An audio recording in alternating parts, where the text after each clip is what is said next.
Well, you're very welcome back to the second part of the show. We're just taking a break now from Shirkin Island and we've landed here on Dursey.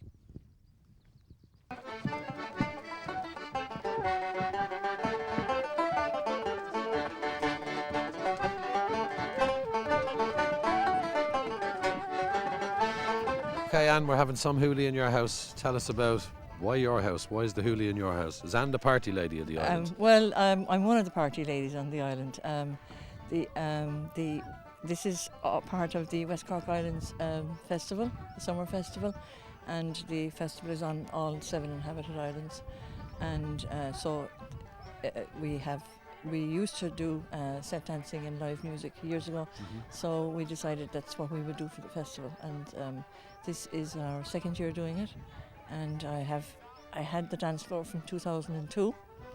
And so it's easy to store and put up, and we have local musicians who come in, and they're very happy to come in and they play all day long. And this year, and what I liked about it is actually the dancing. You got people up who couldn't dance. There was Italian people there who hadn't a clue how to Irish dance. Yes, the crack was flying, and absolutely. It's about getting people involved. It is, and it's one of the special things about islands, maybe Dursey in particular. We get to chat to quite a few of the tourists, and they love it. They love the personal touch, and they love joining in, and it makes it really special for them. So if you could take one nugget from Dursey that makes it stand out from everywhere else, what would it be?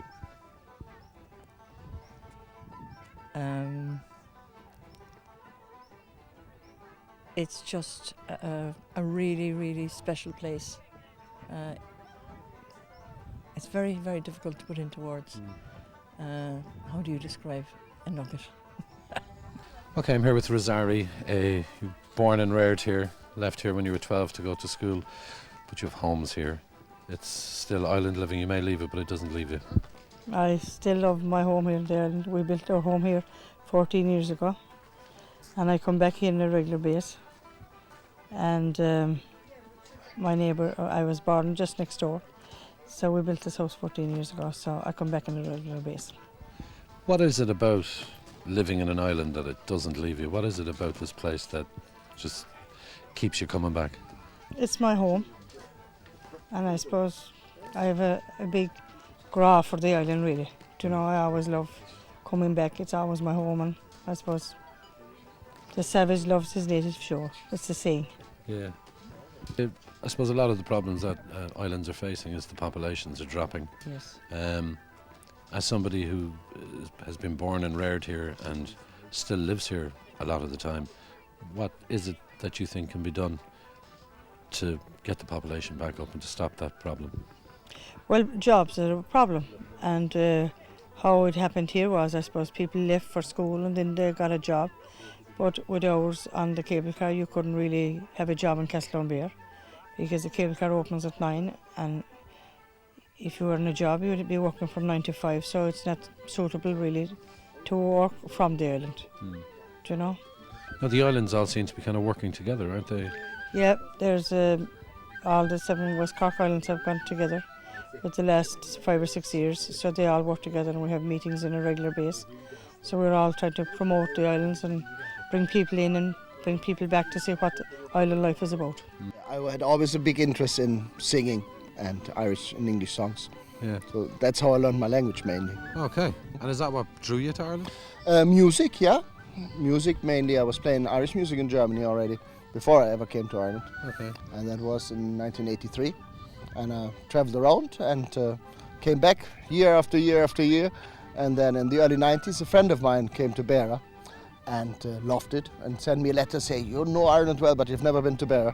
So I came to Beara, and the very next day I was Allihi's wheelbarrow race champion, which had a wheelbarrow involved and loads of pints. Yeah. How bad? So, that's a real Irish thing. Then the following year I came back and thought I'm definitely going to live here.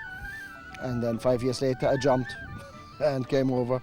And here you are. Here I am, 20 years later, Well, I tell you, you're a very, very fine musician because Oh, you've been the centre of the, I suppose, the music here. Well, I'm teaching kids around here. Like one of the reasons I came to Barra was because there wasn't much music here 20 years ago. Like there was a famous tin whistle player, Michael Dwyer, whose tune we played earlier, and he passed away in 1997. And there was not really anybody playing much music in Barra. So like there was a gap, there was room to play in the pubs, and in 96, 97 there was a lot of demand for music in the pubs still. No smoking ban, and driving was a bit more relaxed. And there was a lot of work in the pubs then. You could, well, after a few months, like, people knew me and I was slightly reliable. And started playing more in the pubs then, and yeah. But then the last 10 years now, the pub trade has gone down big time. So I'm doing main teaching, and now I'm working in the local community centre and have a group of young musicians that I'm teaching there, and we have a regular session there and that kind of stuff. So yeah. Thanks to the crazy people of Dursey, Rinka agus Ceol is the best way really to sum up our afternoon there. And we're back here in Shirkin, and we're going to speak to one of the main driving forces behind everything that goes on here. You're the community development worker for this island as well as many others. I suppose a lot of what you do is to try and breathe life back into Shirkin, and from what we've seen today, that's certainly working. Definitely working. Like, we're really, really lucky to be part of a 7 Islands group called the West Cork Islands Community Council, and through that we've just organised this festival which happens on the 3rd weekend of June every year. It's called the West Cork Islands Festival, and it happens on each island, but each island is so unique, each island makes it their own. And as we've seen today, like, Shirkin is the island of the arts. We have music, we have art, we have craft, we have dance. This is the place to come for that, and we kind of try and embrace that for this weekend and have a laugh while we're doing it, and make sure people enjoy themselves and remember what life's really about, like having a bit of fun and enjoying yourself. And what kind of struck me about it walking around the island is people's houses, everything, there are art studios, there's people singing everywhere, there's dancing going on. This place is just alive this weekend. It is alive, and it's the pulse. Like, you can just feel the heartbeat of the place. And you know, people, we were coming out here earlier on, I know I was talking to yourself, and you said, do you know, what do people do out here? And I said, you're going to see. And I hope that you did see today that what they spend their winter, you know, perfecting, learning lyrics of songs, writing songs, music, dances, learning dances, doing art. This is what people do out here, and it's such a lovely way to live and such a precious community to be a part of. And I'm quite privileged in that respect, and I suppose to remember that all the time, you know, and visitors who come out here, it's amazing. I mean, one of the things I suppose that it's a constant thing that we hear when we visit the islands is wanting to get people back in here, wanting to breathe life back into the islands again. Yeah. And you're certainly doing that. Well, yeah, I hope I am. I suppose we struggle all the time with population, and our numbers continuously are decreasing. I suppose it's to showcase how good island life is and the many, many benefits of it. The reason there's a community worker on an island is because it is difficult to live out here. We are surrounded by water. You can't just get off the island. Now, the ferries run really regularly and very rarely are stopped, but there is other kind of challenges attached to island living. Today, such as literally that you can't go off. If you want a bottle of milk, and that's your simplest thing at 8 o'clock at night, where'd you go? You know, you might be lucky your neighbour, it's old kind of school in the sense your neighbour will have it, you know, but you can't just get off. Or if you want to go to a class in the winter to learn graphic design, to learn anything, to literacy classes, you can't, you know, just go out in the evening because the ferry stops at 6 o'clock and you're in. So I think there are challenges like that, and we're really, really lucky that we're supported by a lot of local agencies that do facilitate, you know, computer classes for, you know, the elderly, or the HSE do active retirement groups. So we're really, really lucky in that respect, but there are certain challenges, and this weekend is about showcasing the huge positive side of living on an island. And somebody actually said to me, it was an islander in another island yesterday, and it's quite true actually. He said, this is what the real Ireland is like. Yeah. This is the real Ireland, not what's on the mainland. It is, like, the real Ireland is everywhere, you know, wherever you are, wherever you live, this is the real Ireland. And I think we're so privileged in this kind of day and age. We can choose where we live or what kind of a community we want to be part of. If you're born into this, it's just absolutely magical. But you see people come and they make it their life's goal to get to this place where they can live in this community at the end of 30 years of working hard around the world. So, you know, this is Ireland. We're here, we're living, we're breathing it, and we're trying to keep cultures alive while embracing, you know, modern technology and all that brings with it. As you can see behind me here, the ferry's on the way, and that just means one thing. That means it's time for us to go home.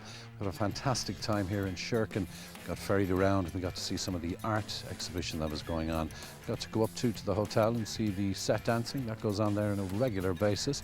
And also we got to meet one or two of the famous characters that live here on Shirkin Island. We were also in Dursey, where I have to say I certainly was very pleasantly surprised at the amount of people that were on the island, given the information we were given beforehand. And we had so much fun up in Anne's house with all the singing and the dancing and the crack that went on up there. A special mention, of course, to Anne in Dursey Island and to Madge and Aisling here on Shirkin Island. Thank you for making us feel right at home, guys. So if you have an event that you'd like us to cover, then you can email us, corkirishtv.ie. If you're a fan of social media, you can catch us on Facebook and Twitter. Until next time, from me to you, slán go fóill.